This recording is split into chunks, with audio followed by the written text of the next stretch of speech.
البيضة دي حوالي رشة فلفل كده ربع معلقة، واقلبها كويس قوي، وبعدين احط نص كوباية لبن واقلب كويس جدا. الصوص ده اسمه صوص التشريبة، احنا ساعات بنحطه على الجلاش اللي باللحمة المفرومة او الجلاش اللي بالجبن علشان خاطر يبقى طري من جوه شوية.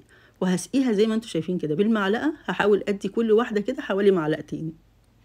بعد بقى ما شربت كويس قوي هبدأ بقى اعدل الجلاش عادي خالص، هتشوفوا ازاي. زي كده شايفين؟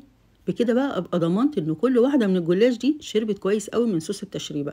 على فكره انا ما عملتش بالجبن وبس، لا ده انا عملتها كمان بالخضار والزيتون، طلع حلو قوي. يعني عملت صينيه كده وصينيه كده، هتشوفوهم دلوقتي.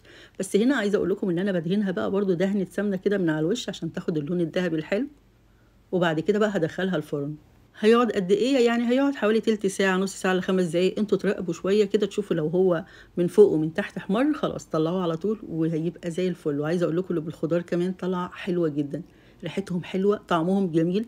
عايزة اقول لكم ان هم دول اكتر حاجة ممكن تتاكل على السفرة لو عملتهم جنب اي اكل تاني، ولو لوحدهم حاجة كده روعة. يا رب تكون الوصفة عجبتكم، واتمنى تجربوها وتقولوا لي رأيكم فيها ايه، وتبعتوها لكل حبايبكم.